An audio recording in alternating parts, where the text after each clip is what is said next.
kasi yung level nun, yung level nun, yun na rin yung level nung kay Kuya Aldrin last week. Nasa tumutog na.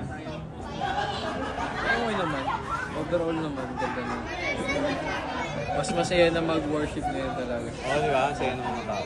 Talagang papanoorin mo eh. Sila Ako Pastor Ed matanod na eh. ako, pero Pastor Ed pumasok